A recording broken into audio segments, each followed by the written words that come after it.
welcome to the Behavior Education Connection, the podcast that works to connect the world of behavior analysis and the world of education. We focus on topics important to behavior analysts who work in the public schools and those who support them. Join us and spend time gaining insights and ideas as our host talks with fellow behavior analysts as well as other experts in the field.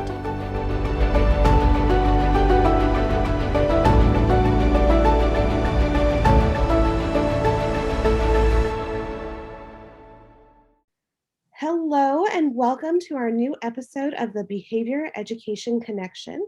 I'm your host, Dr. Selena Layden, and I am so excited to be here today with Lauren Vetere. Hi, Lauren. Hi, Selena. Thanks for having me. I'm so glad that you can join me today. Can you first just tell us a little bit about yourself? Well, like Selena said, my name is Lauren Vetere, and I'm a Board Certified Behavior Analyst. And I currently work at Virginia Commonwealth University at the Autism Center for Excellence, also known as ACE. And previously, I worked in a public school setting. I was a division-wide autism and behavior specialist, and my job was to provide support to all the special education programs in all of the 10 schools, elementary through high. And before that, I was an elementary special education teacher. And even before that, I was a training coordinator for a private organization that had a residential facility and in-home support services. You've done a little bit of everything, it sounds like. Again, thank you for joining me today. We are actually going to talk a little bit about finding support when you work in a school system. We know that it can be sometimes a lonely job, or sometimes a little bit, I hate to say it, but isolating to be a behavior analyst in a school.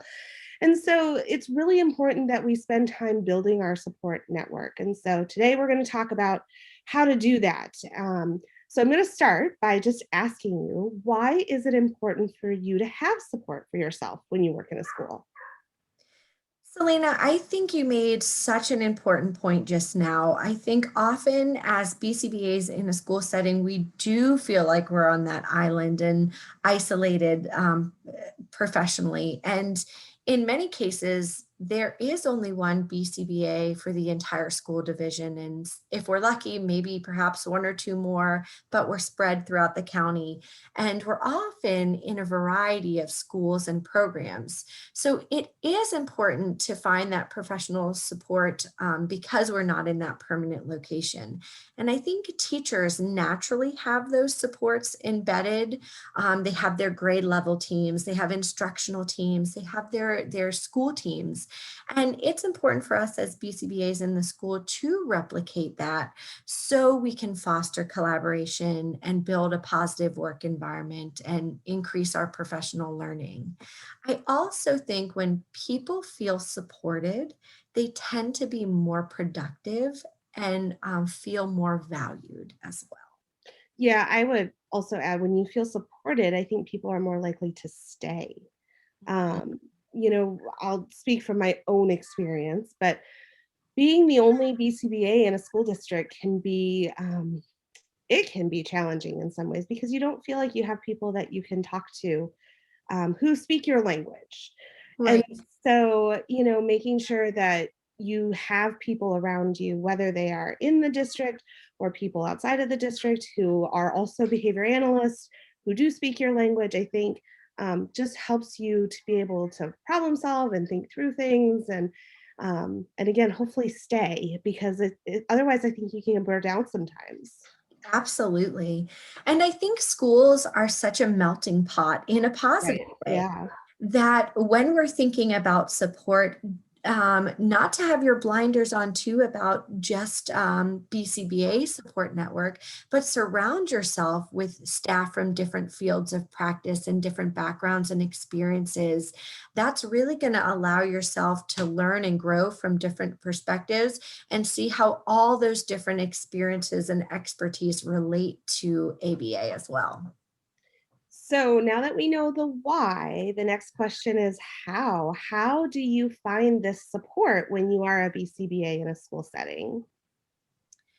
I think this is a multifaceted question. I always like to start first with being self-aware. I think self-awareness is so important.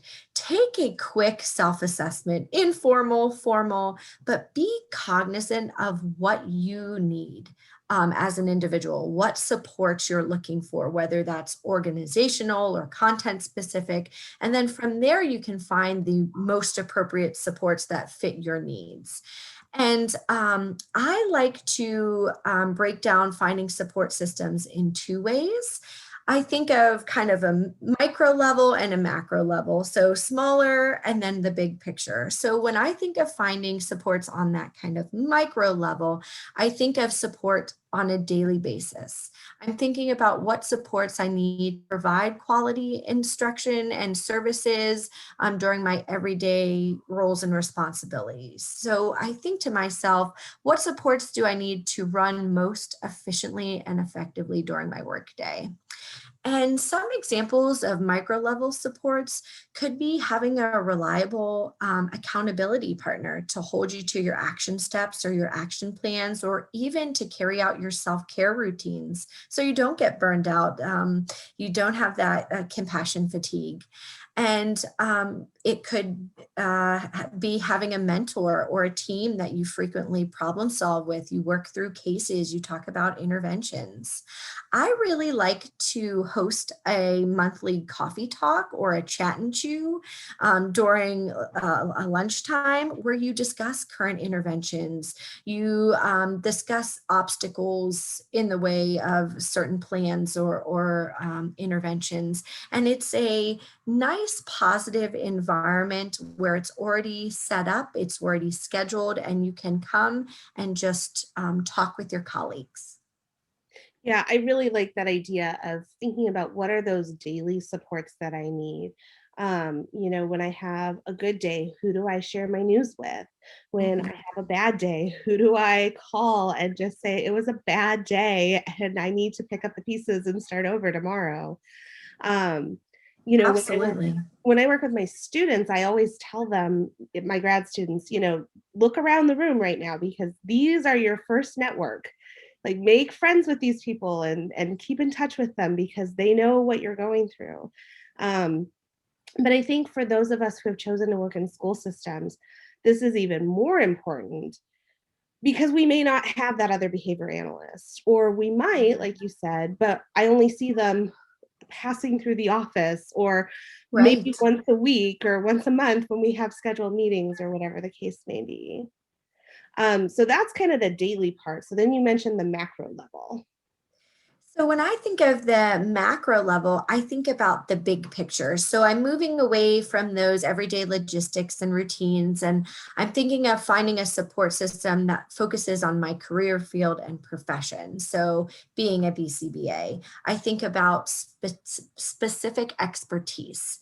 So when I think of that bigger picture, I'm looking for work groups or networks for my field of practice, whether that's looking at, international associations for, your specific profession, or being a BCBA, or statewide networks and associations and organizations.